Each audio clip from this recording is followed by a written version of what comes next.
আসসালামু আলাইকুম everyone, back to my channel. প্রতিদিনের মতো আপনাদের সামনে ভিডিও নিয়ে হাজির হলাম। আজকে লোটটা শুটকি দিয়ে সবজি পাকাবো। এখানে আমি কিছুটা মূলা কেটে নিয়েছি।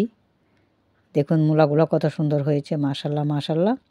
এখানে আমি বেগুন কেটে নিয়েছি, বেগুনও দিব। বেগুনগুলো আমি এরকম সাইজ করে কেটে নিয়েছি। তো আপনারা কেমন আছেন? আশা করি ভালো আছেন। আলহামদুলিল্লাহ আমিও ভালো আছি।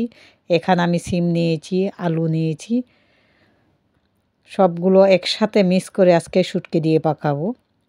এখানে আমি কিছুটা রসুন নিয়েছি, কাঁচামরিচ নিয়েছি, পেঁয়াজ নিয়েছি, তরকারিতে দিব। আর আপনারা কেমন আছেন? আশা করি ভালো আছেন। দেশ বিদেশে যেখান থেকে অবস্থান করছেন অবশ্যই আমার ভিডিওটা লাইক কমেন্ট করে যাবেন। এখানে নিয়েছি কচুরমুখী, ওইটার সঙ্গে দিব। দেখুন কত ধরনের তরকারি নিয়েছি, একসাথে শুটকি দিয়ে বানাবো। তো খেয়েছি আলহামদুলিল্লাহ, অনেক সুস্বাদু হয়েছে। এখানে আমি শুটকিগুলো নিয়েছি, দেখুন কত বড় সাইজ করে কেটে নিয়েছি। অনেকগুলো শুটকি নিয়েছি। এখানে আমি মাছ নিয়েছি, মাছগুলো আমি শুটকিতে দিয়ে দিব। তো প্লিজ প্লিজ আপনারা যেখান থেকে আমার ভিডিওটা দেখবেন অবশ্যই একটু সাপোর্ট করে যাবেন। আপনারা যদি সাপোর্ট করেন অবশ্যই আমিও সাপোর্ট করব আপনাদেরকে। এখন আমি একটা প্যান ছড়ালাম। প্রথমেই প্যানটা একটু গরম হয়ে গেছে। আমি শুটকিগুলো হালকাভাবে একটু ভেজে নিব, ভেজে নিয়ে তারপর তুলে নিব, ভালোভাবে একটু ধুয়ে নিব। তো তুলে নিলাম। এখন আমি দিয়ে দিচ্ছি, প্রথমে তেলটা দিয়ে দিলাম। এখন আমি রসুন কুচিগুলো দিয়ে দিচ্ছি। রসুন কুচিগুলো একটু বাদামি কালার হয়ে যাবে, তারপর আমি এটার সঙ্গে মশলাটা ইউজ করব। এখন দিয়ে দিচ্ছি আমি পেঁয়াজ কুচিটা ভালোভাবে আমার হাতের সাহায্যে একটু নাড়াচাড়া করে নিচ্ছি। এখন আমি দিয়ে দিব মশলা।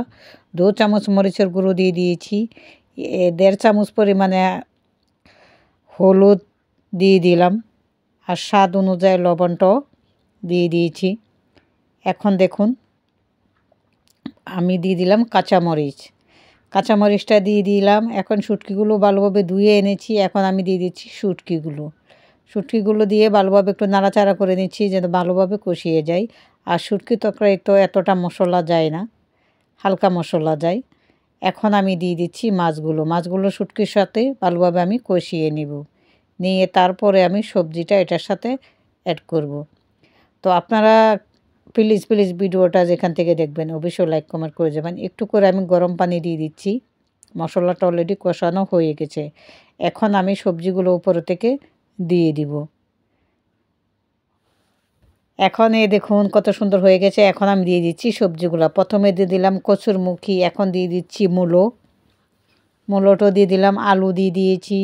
এখন দিয়ে দিব সিমগুলো দিয়ে ভালোভাবে একটু নাড়াচাড়া করে নেব। আর বেগুনটা আমি প্রথম দেই নাই, বেগুনটা দিলে গলে যাওয়ার সম্ভাবনা আছে। এখানে একটু ফুটকা মরিচ আমি কেটে দিলাম, ভালো খুশবু আসবে তার জন্য। ওকে, আল্লাহ হাফেজ। আমার ভিডিও পর্যন্তই। আশা করি